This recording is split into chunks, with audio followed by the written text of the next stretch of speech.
नीलाम्बुजश्यामलकोमलाङ्गं सीतासमारोपितवामभागम् पाणौ महासायकचारुचापं नमामि रामं रघुवंशनाथं नमामि रामं रघुवंशनाथं सियावर रामचंद्र भगवान की जय। उमापति महादेव की जय। पवन सुत हनुमान की जय। श्री सद्गुरुदेव भगवान की जय। अनंत कोटि संत वैष्णव भगवान की जय। सिद्धाश्रम है बक्सर, जहाँ पर विश्वामित्र जी अपने शिष्यों, अपने साधक मित्रों के साथ में निवास करते हैं। विश्वामित्र महामुनि ज्ञानी, बसहि विपिन शुभ आश्रम जानी। लेकिन समस्या एक है वहाँ पर कि ताड़का वहाँ की सेनापति है, जो रावण की ओर से नियुक्त की गई है, और उसके दो पुत्र हैं, मारीच और सुबाहु, और करोड़ों राक्षस सेना उसके साथ में है। और रावण का ये आदेश कि कोई जप तप यज्ञ और पुराणों का वाचन वेद पाठ न करने पाए। इस सिद्धाश्रम में, बक्सर में, जहाँ पर महामुनि विश्वामित्र जी का आश्रम है, वहाँ पर ये सारी प्रक्रियाएं हो रही हैं, क्योंकि जहाँ महापुरुष रहते हैं वहाँ पर तो ये सब होता है। लेकिन यह सब साधना करते हुए वहाँ के जितने भी साधक हैं भयभीत रहते हैं, क्योंकि जहाँ जप यज्ञ जोग मुनि करहीं, अति मारीच सुबाहु ही डरहीं। यानी साधना करते समय डर लग रहा है। होना तो ये चाहिए कि जीव को पाप करते समय डर लगना चाहिए, लेकिन रावण के आतंक के कारण इन महापुरुषों को साधना करने में डर लगता है कि कहीं रावण के ये सेनापति, सेना नायक, ये जो मारीच और सुबाहु आदि हैं, सुन लें तो कहीं कष्ट न दें, उपद्रव न करें, इसलिए डरते हैं। और सबसे कष्ट तो तब होता है कि जब यज्ञ किया जाता है, क्योंकि जब तो गुप्त रूप से कर लिया जा सकता है, योग भी अपने अपने गुफाओं में, अपनी अपनी कुटिया में, पर्णशालाओं में महापुरुष योग और जप तप कर रहे हैं। लेकिन जब यज्ञ करने की बारी आती है तब संकट आता है, क्योंकि यज्ञ तो स्वाहा स्वधा, और उसका धुआं जो होगा, यज्ञ का जो धूम होगा, तो देखत यज्ञ निशाचर धावहीं। जैसे निशाचर देखते कि यज्ञ का धुआं उठ रहा है, स्वाहा स्वाहा हो रहा है, वेद मंत्रों की ध्वनि हो रही है, तो सारे निशाचर दौड़ते और करहि उपद्रव मुनि भय पावै। विश्वामित्र जी से सब लोगों ने कहा, प्रभु आप सब सर्वसमर्थ हैं, कुछ उपाय करो जिससे कि हम लोग साधना कर सकें। इसलिए गाधि तनय मन चिंता व्यापी। सर्वसमर्थ होते हुए भी गाधि के पुत्र विश्वामित्र जी के मन में चिंता हो गई कि ये साधक साधना नहीं कर पा रहे हैं, और इसका एक ही उपाय है, बिनु हरि मरहिन निश्चर पापी। विचार करने लगे कि इनके नाश का उपाय क्या है। तब मुनिवर मन कीन्ह विचारा, प्रभु अवतर्यो हरनि मही भारा। और भगवान को अवतार लिए लगभग 15 वर्ष हो गए हैं। विश्वामित्र जी को ये ज्ञात है। विश्वामित्र समझ रहे हैं कि विद्या अध्ययन संपन्न हो गया है राघव जी का, इसलिए अब दर्शन करना चाहिए और दर्शन का बहाना भी मेरे पास मिल गया है। एहू मिस देखो पद जाई, इसी बहाने रघुनाथ जी के चरण कमलों का दर्शन होगा। और विश्वामित्र जी कहते हैं कि मैं दशरथ जी से विनय करूँगा, कर विनती आनह दो भाई, और श्री राम को और शेषावतार से लक्ष्मण जी को ले आऊँगा।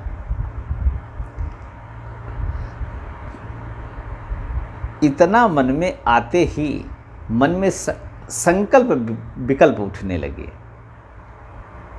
किसके? श्री राघवेंद्र सरकार से मिलने के संकल्प विकल्प। ज्ञान विराग सकल गुण ऐना, सो प्रभु मैं देखब भरि नैना। जो खड़ैश्वर्य संपन्न है उनको मैं इन नेत्रों से भरकर देखूंगा। और अपनी शिष्य मंडली से कहने लगे कि उपाय मिल गया है, आप लोग साधना अब निर्विघ्न कर सकेंगे, इसका उपाय मुझे मिल गया है। कुछ दिन और कष्ट सहो, मैं अब चक्रवर्ती श्री दशरथ जी के यहाँ श्री अवध धाम जा रहा हूँ। इस समस्या का समाधान वहीं पर है। ऐश्वर्यस्य समग्रस्य धर्मस्य यशसः श्रियः, ज्ञान वैराग्योश्चैव शन्नाम भगयति इति। जो 6 इन श्रेष्ठताओं से संपन्न हो उसे भगवान कहते हैं। और विश्वामित्र जी कहते हैं कि भगवान जो समस्त ऐश्वर्य से संपन्न हैं, समस्त धर्म जिनमें निवास करते हैं, जिनके यश के समान किसी का यश नहीं है, किसी सामान्य व्यक्ति का यश रोज गान किया जाए या किसी महापुरुष का ही यश रोज गान किया जाए तो कहते कहते एक ही महापुरुष का यशोगान कहने वाला भी थक जाएगा और सुनने वाला भी थक जाएगा। लेकिन प्रभु श्री राम का यश अनंत जन्मों से, अनंत युगों से चल रहा है, अनंत युगों तक चलता रहेगा। और वही कथा विभिन्न वक्ता अपने अपने भावों के अनुसार सुनाते हैं और सभी श्रोतागण बड़े भाव के साथ निरंतर सुनते हैं और कोई उबता नहीं है। ऐसी राम कथा है। इसलिए भगवान का यश अपार है। धर्मस्य यशसः श्रियः, और श्री संपन्न अगर कोई है पूर्णतः तो रघुनाथ जी हैं।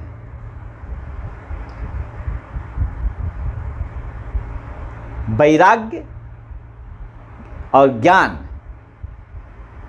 इसकी सीमा भगवान राम है। और विश्वामित्र जी कहते हैं ज्ञान विराग सकल गुण न आयना, ऐसे प्रभु को मैं इन नेत्रों से देखूंगा।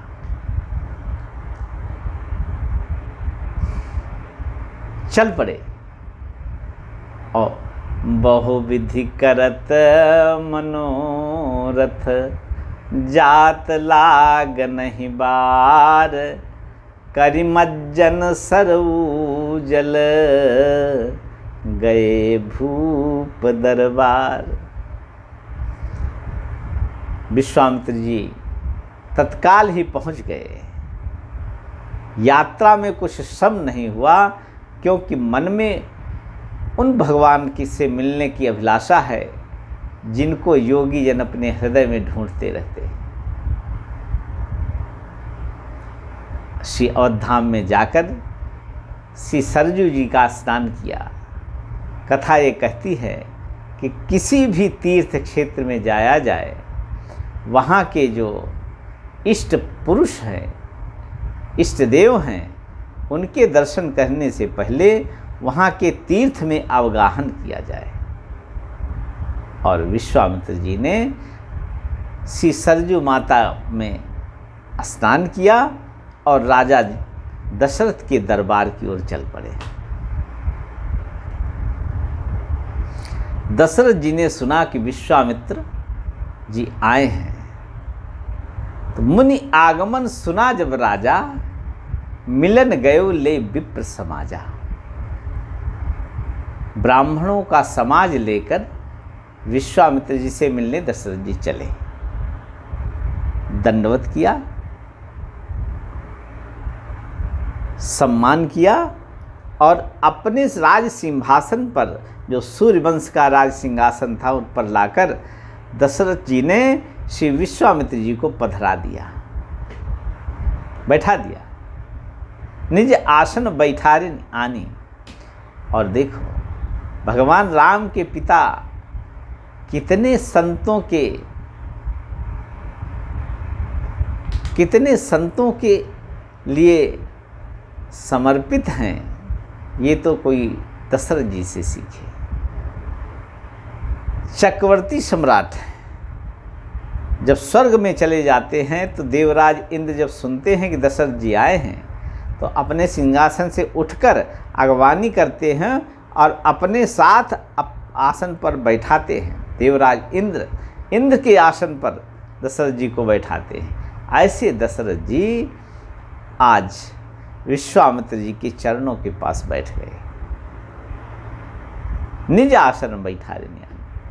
इतना आदर भाव संतों के प्रति। और फिर उसके बाद में करि दंडवत मुनि सन्मानी, निज आसन बैठारे नियानी। चरण पखार कीनी अति पूजा। अब इसमें सिलसिलेवार किस तरह से संत के आगमन पर एक गृहस्थ को संत का आदर करने चाहिए, वो पूरा ब्यौरा दशरथ जी के इस चरित्र में मिल जाता है। चरण पखारी कीन्ह अति पूजा। संत आए हैं, चरण पखारे और बहुत प्रेम और भाव के साथ में विश्वामित्र जी की पूजा की और कहने लगे कि आज मैं धन्य हूँ, मेरे समान बड़भागी आज कोई नहीं। जिस गृहस्थ के घर में महापुरुष का पदार्पण हो जाए, हर गृहस्थ को यही सोचना चाहिए कि मेरे समान धन्य आज कोई नहीं है।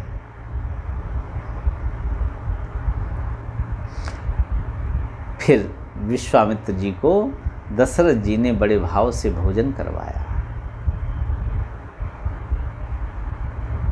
जब भोजन करके और विश्राम करके संतुष्ट हो गए विश्वामित्र जी, हर्ष हो गया, हृदय में हर्ष हो गया। विधि भांति भोजन करवावा, मुनिवर हृदय हर्ष अति पावा। और जब महापुरुष का हृदय हर्ष से भर जाता है तब तो उसके मुख से आशीर्वाद निकलता है। दशरथ जी समझ गए अब आशीर्वाद पाने का समय है। तो एक श्रेष्ठ माता पिता आशीर्वाद में सबसे पहले अपने पुत्रों को आशीर्वाद दिलवाना चाहता है। इसीलिए कहते हैं कि माता पिता के ऋण से पुत्र कभी उऋण नहीं होता। अब यहाँ दशरथ जी की रीति देखो कि जब आशीर्वाद का समय आया तो स्वयं आशीर्वाद ग्रहण करने के लिए वहाँ पर नहीं उपस्थित है। पुनि चरणन मेले सुतचारी। आशीर्वाद अपने चारों पुत्रों को दिलाने के लिए ले आए और चारों पुत्रों को, प्रभु श्री राम को, लक्ष्मण जी को, भरत जी को, शत्रुघ्न जी को, चारों लालों को लाकर भगवान श्री राम के सहित विश्वामित्र जी के चरणों में समर्पित कर दिया। लेकिन जब विश्वामित्र जी ने भगवान राम को देखा, भगवान राम को देखकर जिनकर मन इंसन नहीं राता, ते जन वंचित किए विधाता। और विश्वामित्र जी जैसा महामुनि जब भगवान राम को देखा तो राम देख मुनि देह बिसारी। भगवान राम को देखा तो सुध बुध खो बैठे विश्वामित्र जी। भय मगन देखत मुख शोभा। भगवान श्री राम जब तक चरणों में पड़े रहे तब तक तो ठीक है, लेकिन जब भगवान श्री राम का मुख कमल देखा विश्वामित्र जी ने तो मगन हो गए। जन चकोर पूरन शशि लोभा। जैसे शरद पूर्णिमा के चंद्रमा को चकोर निहार रहा हो, एकटक अपलक। और विश्वामित्र जी का मन कह रहा है, तेरी मंद मंद मुस्कनिया पर बलिहार राघव जी, बलिहार राघव जी। तेरी मंद मंद मुस्कनिया पर बलिहार राघव जी, बलिहार राघव जी। भय मगन देखत मुख शोभा, जन चकोर पूरन शशि लोभा। दशरथ जी ने देखा कि विश्वामित्र जी एकटक लगाकर भगवान राम को देख रहे हैं, कहीं ऐसा न हो मेरे लल्ला को नजर लग जाए। प्रसन्न हुए दशरथ जी और प्रसन्न होकर कहने लगे, हे मुनिराज, आप पहली बार मुझे कृतार्थ करने आए हैं, बड़ी कृपा हुई। आपके आने का अगर कोई कारण हो तो मुझसे कहिए। आपकी जो आज्ञा होगी, आज्ञा देते हुए देर लगेगी, लेकिन मैं उस आज्ञा का पालन करने में विलंब नहीं करूँगा। विश्वामित्र जी ने कोई भूमिका नहीं बनाई और सीधा बोल दिए, मैं किस लिए आया हूँ। बोले, राजन, असुरों का दल मेरे आश्रम के पास रहता है और मुझे और मेरे शिष्यों को भजन पूजन में बाधा हो रही है, बहुत सताते हैं। इसलिए मैं आपके यहाँ याचक बनकर आया हूँ।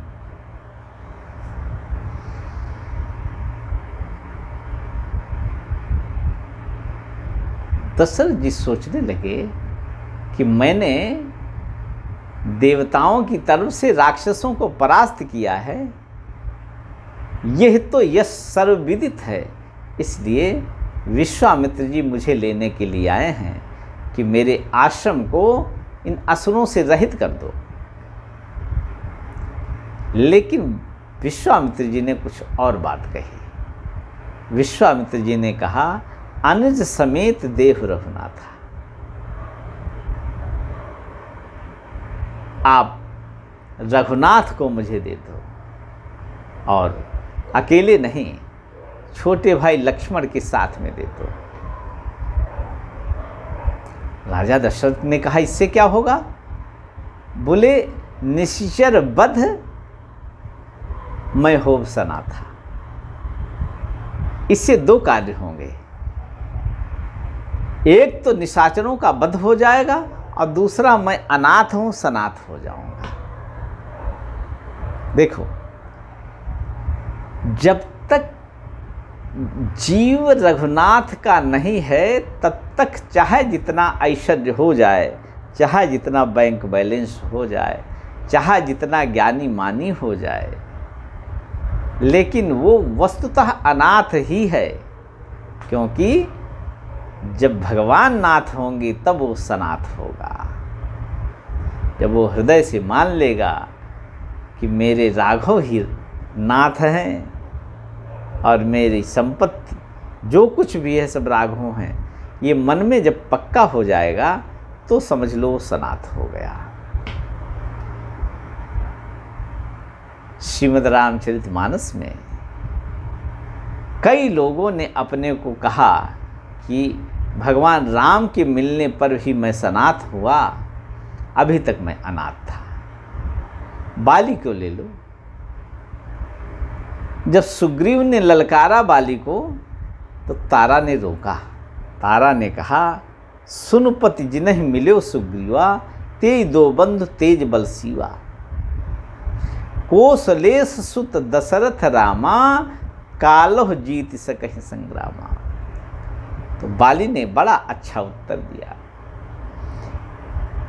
बाली अनाथ तो नहीं थे, उनके पास राज्य था और उनके पास बल पौरुष ऐसा था कि रावण जैसे आतताई को 6 महीने तक कांख में दबा कर रखा।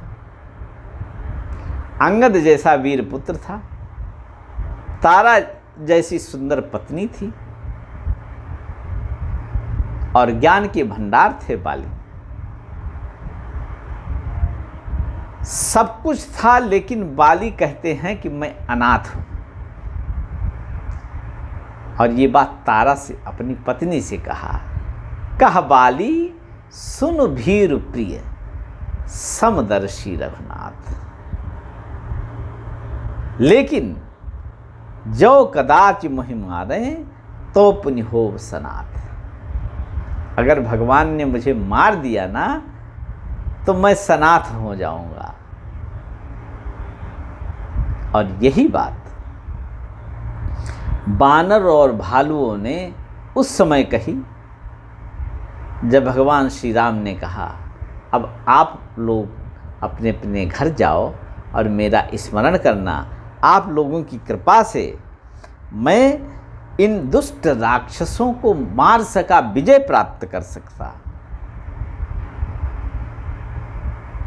तब उन बानर भालुओं ने क्या कहा, दीन जान प्रभु कीन सनाथा। ये जितने भी बानर भालू हैं सबके अपने अपने परिवार हैं और संपन्न हैं, लेकिन भगवान से क्या कहते हैं, हे प्रभु हम सब दीन थे, आपने अपना बनाकर मुझे सनाथ कर दिया। तुम त्रैलोक के ईश्वर रघुनाथ। हे रघुनाथ, आप तीनों लोकों के ईश्वर हो, मुझे आपने सनाथ कर दिया। और यही बात विश्वामित्र जी कह रहे हैं जो समझने योग्य है। अनुज समेत देह रघुनाथा, निश्चर बध में होब सनाथा। ये सबके लिए है कि जब तक भगवान राम को नहीं मांगा जाएगा, संसार को मांगा जाएगा, तब तक रघुनाथ जी मिलने वाले नहीं हैं, कृपा करने वाले नहीं हैं। और वो संसार को पाकर भी अनाथ का ही अनाथ रहेगा। अरे बाली से ज़्यादा संपदा और पौरुष किसी के पास होगा? लेकिन बाली कहते हैं कि ये शरीर अगर छूट जाए भगवान के बाण से तो मैं सनाथ हो जाऊं। विश्वामित्र जैसा महापुरुष कोई होगा जिन्होंने अपने तपस्या के बल से नई सृष्टि रचना प्रारंभ कर दिया था। इतने सर्वसमर्थ हैं जिन्होंने अपने तपस्या के बल से क्षत्रिय कुल में अवतरित होकर ब्राह्मण बन गए। और वो कह रहे हैं कि निश्चर बध में होव सनाथा, अर्थात जीव सनाथ तो तभी होगा जब रघुनाथ जी को अपना बना लेगा। दशरथ जी ने कुछ नहीं कहा। फिर विश्वामित्र जी ने कहा, हे राजन, आप तो कह रहे थे अभी कि तुरंत मैं कर दूंगा जो आप मांगोगे, इसलिए देहो भूप मन हर्षित तजहु मोह अज्ञान। राम अकेले आपके नहीं हैं, ये सचराचर नायक हैं और सबका कल्याण करने के लिए इनका अवतार हुआ है। इसलिए आप इन्हें दे दोगे तो इनका कल्याण होगा, इनका यश होगा और मैं सनाथ हो जाऊंगा। देह भूप मन हर्षित तजोह मोह अज्ञान, धर्म सुजस प्रभु तुमको। हे प्रभु, हे राजन, अब याचक तो दाता को प्रभु ही कहेगा, जबकि राज सिंहासन पर, जो सूर्य वंश का राज सिंहासन है, उस पर विश्वामित्र जी बैठे हुए हैं और चक्रवर्ती राजा दशरथ उनके सामने बैठे हुए हैं, उनसे नीचे। लेकिन यहाँ पर याचक दाता से कह रहा है, प्रभु धर्म सुजस प्रभु तुमको, तुम्हारा यश चारों लोकों में फैल जाएगा कि देने वाले तो बहुत थे, दान बहुतों ने दिया, लेकिन परमात्मा का दान किसी ने किसी संत को नहीं दिया। देव भूप मन हर्षित तजोह मोह अज्ञान, धर्म सुजस प्रभु तुम कहो इनको अति कल्याण। और ये जो दोनों तुम्हारे पुत्र हैं राम और लक्ष्मण, इनका अत्यंत कल्याण तो मेरे साथ भेजने पर ही होगा। अर्थात किसी को अति कल्याण अपना करना हो, अर्थात परम पुरुषार्थ प्राप्त करना हो, कृतकृत्य होना हो, जीवन मुक्त होना हो और सबसे बड़ी संपत्ति पानी हो, तो फिर संत की शरण ग्रहण करना चाहिए। ये इसमें संकेत है। भगवान श्री राम भी जब तक संत के सन्निधि में नहीं जाएंगे, इनका अति कल्याण नहीं होगा, ये विश्वामित्र जी कहना चाहते हैं। इसलिए संतन के संग लाग रे तेरी बिगड़ी बनेगी, संतन के संग लाग रे तेरी बिगड़ी बनेगी। राजा ने जब ये सुना कि राम से मेरा बिछोह होने के लिए विश्वामित्र जी आए हैं, तब तो विश्वामित्र जी की ये बात बहुत खटकी और भगवान से बिछोह हो जाए किसी कारण से, उस कारण को सामान्यतः कोई भी साधक अच्छा नहीं कहेगा। और राजा दशरथ, जिन्होंने मनु महाराज जब थे तपस्या करके मांगा था, तो उन्होंने कहा था कि सुत विषयिक तव पद रति होवु, मोहि अति मूढ़ कहे किनको, मन बिनु फन जिम जल बिनु मीना, मम जीवन तिम तुम्हि अधीना। ये वरदान भगवान विष्णु से मांगा था कि प्रभु, हमारे यहाँ आप पुत्र बनकर तो आओगे, लेकिन मेरा अनुराग आपके प्रति पिता और पुत्र का जैसा हो। मैं भगवान की तरह आपको न मानूं, अपने पुत्र की तरह आपको मानूं। और मेरा शरीर जब छूटे तो आपका वियोग होते ही मेरा शरीर छूट जाए, आपके वियोग में ही मेरे प्राण जाएं, ऐसा आशीर्वाद मुझे दे दो। राजा यही बात यहां पर कह रहे हैं कि सुन राजा अति अप्रिय वाणी, अति अप्रिय वाणी इसलिए है कि कोई भगवान को मुझसे अलग कर दे तो वो वाणी तो अप्रिय ही है, अप्रिय नहीं अति अप्रिय है। राजा दशरथ जी का हृदय कांप गया और अभी तो जब तक जो मुख कमल के समान प्रफुल्लित था, वो कुम्हला गया, ऐसा लगता है पाला पड़ गया हो। हृदय कंप मुख दुति कुम्हिलानी। और विश्वामित्र जी से कहने लगे कि 60,000 वर्ष की अवस्था में मैंने इन 4 राजकुमारों को पाया है। चौथे पन पायो सुतचारी, विप्र वचन नहीं कहो बिचारी। अरे सोच समझकर मांगना था। आप राम को मांगना चाहते हो ना, तो 2 अक्षरों की जितने भी विभूतियां हैं वो मैं देने को तैयार हूं। राम में 2 अक्षर हैं, तो इसलिए 2 अक्षरों की जितनी विभूतियां हैं वो सब मैं देने को तैयार हूं। क्या क्या क्या क्या बोले, मांग लो। मांगहु भूमि, भूमि में 2 अक्षर, धेनु धन कोसा, सर्वसुआजु देऊ सहरोसा। और फिर क्या बोले, देह 2 अक्षर, प्राण 2 अक्षर, देह प्राण ते प्रिय कछु नाहि, सो मुनि देऊ निमिष एक माही। पलक झपकते ही मैं अपने प्राण तक आपको दे सकता हूँ। और हे प्रभु, हे महामुनि, सब सुत प्रिय मोहि प्राण की नाई। मेरे चारों पुत्र मेरे प्राणों के समान हैं, लेकिन राम देत नहीं बने गुसाई। हे प्रभु, राम तो मेरे प्राणों से भी बढ़कर हैं, इसलिए मैं राम को नहीं दूंगा, मैं राम को नहीं दूंगा। सीधी सी बात है, राघव मैं न दूंगा, मुनिनाथ मरते मरते, राघव मैं न दूंगा, मुनिनाथ मरते मरते।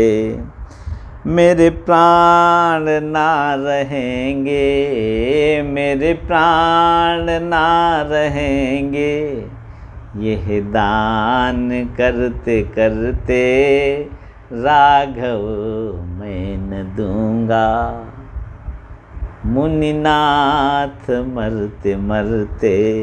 राम देत नहीं बने गुसाई।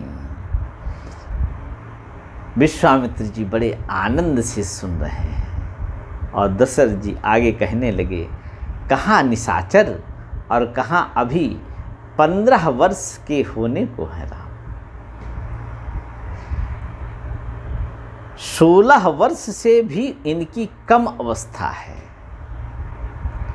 ऊन 16 वर्षाणि वाल्मीकि रामायण में लिखा है। कितना कठोर निशाचर हैं और कहाँ सुंदर मेरे बारे राजकुमार हैं। यह नाही सुन करके, ये नकारात्मक वाक्य सुन करके विश्वामित्र जी को क्रोध नहीं आया। शून्य नृप गिरा प्रेम रस सानी। राजा दशरथ की जो बात थी वो भक्ति के भाव से भरी हुई थी, इसलिए राजा ने अपने को धन्य समझा। वाह, इतना प्रेम हो जिसको रघुनाथ जी प्राणों से भी ज़्यादा प्यारे हों, वह उसी के यहाँ तो रघुनाथ जी रहते हैं। इसलिए शून्य नृप गिरा प्रेम रस सानी, हृदय हर्ष माना मुनि ज्ञानी।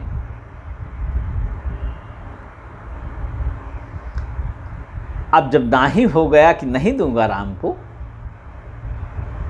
तो विश्वामित्र जी ने हर्षित होकर वशिष्ठ जी की ओर संकेत किया कि देखो, देने के लिए कहा और अब प्रेम के वशीभूत होकर भगवान राम को न देने की बात कर रहे हैं। जरा इनको समझाओ। राम संत के साथ जब जाएंगे तभी रामत्व प्रकट होगा संसार में इनका, नहीं इनका रामत्व छुपा हुआ रहेगा। वशिष्ठ जी ने मोर्चा संभाला और बोले, राजन आज एक सभा हो रही थी, आपको मालूम है क्या? बोले हाँ गुरुदेव, सभा तो हो रही थी। और वस्तुतः जब विश्वामित्र जी राजा दशरथ जी के दरबार में आए, उस समय आपातकालीन मीटिंग बुलाई गई थी। क्या आपातकालीन मीटिंग? रानियां रोज कहती थी दशरथ जी से कि अब पुत्र धीरे धीरे जवान हो रहे हैं और इतने सुंदर राजकुमार हैं ये कि ऐसी कन्याएं आज तक हमने देखा नहीं। इसलिए सब माताएं दशरथ जी से रोज यही कहती आए दिन कि अब विवाह के लिए कोई श्रेष्ठ कन्या मिले तो इनके विवाह किए जाएं। लेकिन एक दिन की बात है, तीनों रानियों ने आपस में मंत्रणा करके दशरथ जी को घेर लिया। राजा का घेराव हो गया और बोली, आज निर्णय लो कि इन राजकुमारों के विवाह के लिए आप क्या सोच रहे हो। राजा दशरथ ने कहा, मैं तो अभी तक आपकी बातों को हल्के में लेता था, लेकिन आज लग रहा है कि अब राजकुमारों के विवाह करना पड़ेगा। तो बोली माताएं कि विवाह करना पड़ेगा, लेकिन इनके अनुरूप कन्याएं कहाँ हैं? ये तो सोचो, आज तक देखा क्या हमारे राम जी जैसी कोई कन्या जिसको राम जी वर्ण कर सके? दशरथ जी मौन हो गए कि बात तो सही है, आज तक ऐसी कन्या देखी नहीं गई। कौशल्या अम्मा ने कहा, प्राणनाथ चक्रवर्ती जी महाराज, अगर किसी भी कन्या के साथ में मेरे राम का विवाह हो गया और राम ने उस कन्या को देखा और राम के अनुकूल वो कन्या न हुई और मेरे राघव का मुख इस बात से अगर म्लान हो गया, दुखी हो गया, तो मेरे प्राण निकल जाएंगे। मैं आपसे सत्य बात कहती हूँ। तब तो राजा को और आघात लगा कि अब हमको गहराई से विचार विमर्श करना चाहिए और आपातकालीन बैठक बुला लिया। गुरुदेव वशिष्ठ जी वहीं पर उपस्थित थे और उसी समय विश्वामित्र जी का आगमन हुआ है। अब वशिष्ठ जी ने दशरथ जी को जब मना करते देखा कि राम को नहीं दूंगा, तो वशिष्ठ जी ने दशरथ जी से कहा, ये बताओ अभी मीटिंग हो रही थी ना? बोले हाँ मीटिंग हो रही थी। किस बात को लेकर हो रही थी? मुद्दा क्या था? बोले मुद्दा ये था कि इन चारों राजकुमारों के विवाह योग्य कन्याओं से किस तरह हों और कहाँ पर वो योग्य कन्याएं मिलेंगी। वशिष्ठ जी ने कहा, राजन, भगवान राम के अनुकूल कन्या ढूंढना आपके वश में नहीं है। भगवान राम का वर्ण जो कन्या करे उसको ढूंढकर तो कोई संत ही ला सकता है, और ये वही संत हैं जो भगवान श्री राम का और चारों भाइयों का विवाह योग्य कन्याओं से योग्य कुल में करा देंगे। संत संकट बनकर नहीं आए हैं, संत आपकी समस्या का समाधान बनकर आए हैं। संत समस्या बनकर नहीं आए हैं राजन। विश्वामित्र जी इतने समर्थ हैं, ये वशिष्ठ जी को अच्छी तरह से मालूम है। दशरथ जी ने जब ये बात सुनी तो थोड़ा पारा नीचे आया। जो दुख था वो जाता रहा, धीरे धीरे कम हुआ। अच्छा, वशिष्ठ जी ने कहा, अच्छा ये बताओ, ये जो चारों राजकुमार आपको प्राप्त हुए हैं, क्या आपके पुरुषार्थ से प्राप्त हुए हैं? इनको आपके पुत्र बनने में आपको जो गौरव प्राप्त हुआ है, इसका आधार क्या है? इसका कारण क्या है? किस आधार पर ये आपको प्राप्त हुए? क्या माध्यम था जिसके कारण ये चारों राजकुमार आपको प्राप्त हो गए? दशरथ जी ने कहा, प्रभु आपने पुत्रेश यज्ञ श्रृंगी से कराया था और तब ये चारों राजकुमार हमको पुत्र के रूप में प्राप्त हुए, ये आपकी कृपा है। तो वशिष्ठ जी ने कहा, ये बताओ, जिस यज्ञ के द्वारा इनका उद्भव हुआ है उसी यज्ञ की रक्षा के लिए विश्वामित्र जी इनको मांगने आए हैं और आप मना कर रहे हैं। तब वशिष्ठ बहुविध समझावा, नृप संदेह नाश कह पावा। राजा का सारा संदेह उतर गया। इसीलिए जीवन में कोई न कोई संत हो, जब कोई संकट पड़े और हमारे हाथों से अधर्म होने की बात आ जाए और धर्म अधर्म के बीच में पतली सकरी खाई हो जो हमको दिखाई न देती हो, तब निर्णय कराने वाला संत है। अगर जीवन में संत है तो कोई गलती नहीं होगी। दशरथ जी के हाथों गलती होने से बच गई और बड़े आदर के साथ में राम और लक्ष्मण को बुलाया अपने पास दशरथ जी ने। दोनों को हृदय से लगाया, दोनों के माथे सूंघे और उसके बाद में शिक्षा दी। बोले, बेटा, ये महापुरुष हैं, ये संत हैं। जिस तरह से वशिष्ठ जी का आदर करते थे, इसी तरह से इनका गुरु के तुल्य आदर करना। वशिष्ठ जी ने कहा, राजन, वैदिक मंत्रों का और सारी विद्याओं का अध्ययन इनको हो गया है, लेकिन अभी कुछ अस्त्र और शस्त्र इनको सीखने बाकी हैं। उनका ज्ञान ये महापुरुष करा देंगे। इसलिए इनको मेरे समान गुरु ही माने ये दोनों राजकुमार।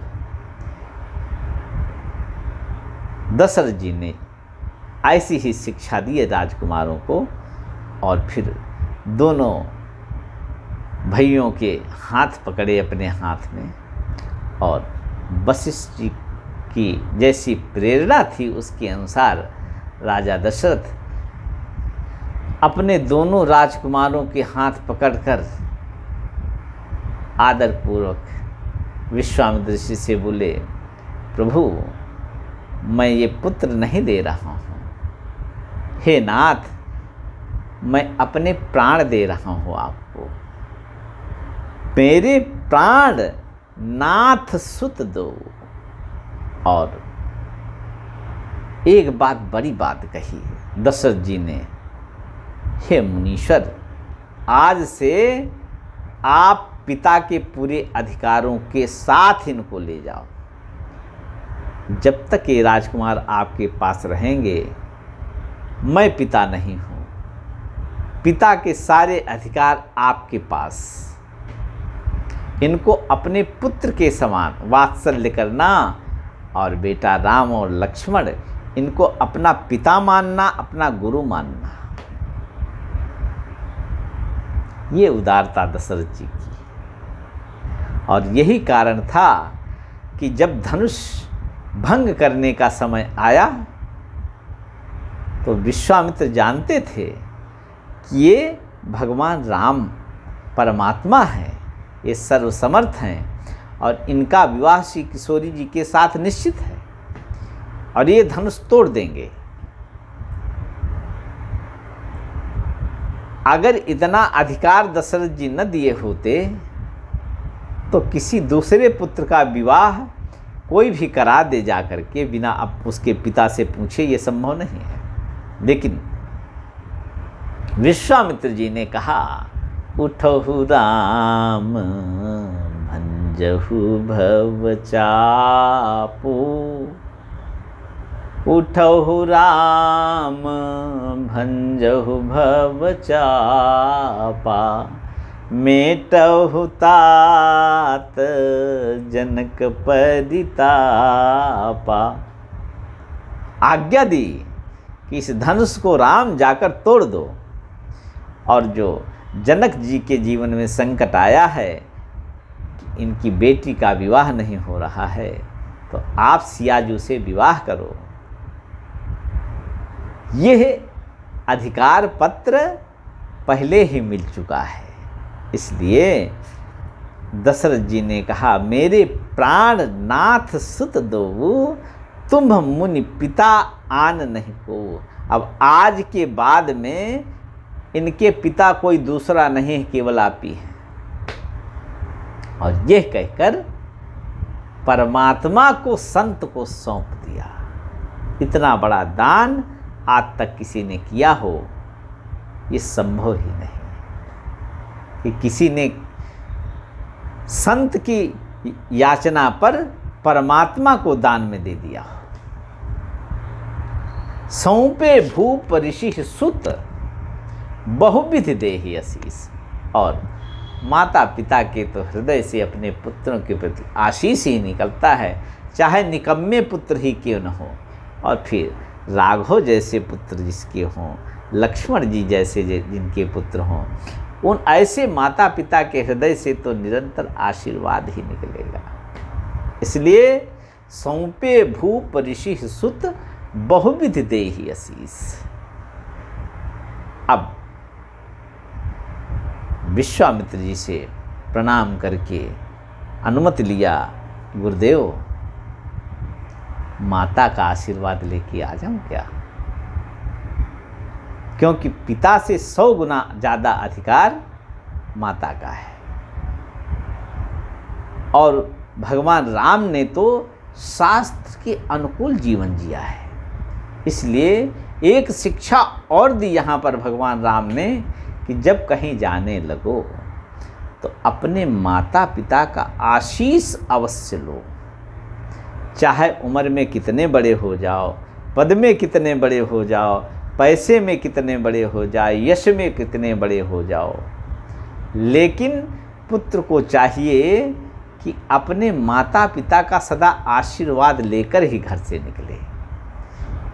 ये रामचरितमानस के माध्यम से भगवान श्री राम संदेशा दे रहे हैं। सौंपे भूप सुति ऋषि सुत, बहुविध देहि आशीष। जननी भवन गए प्रभु, चले नाई पद शीस। गोस्वामी जी लिखते हैं, पुरुष सिंह दो वीर, हर्ष चले मुनि भय हरन, कृपा सिंधु मति धीर, अखिल विश्व कारण करन।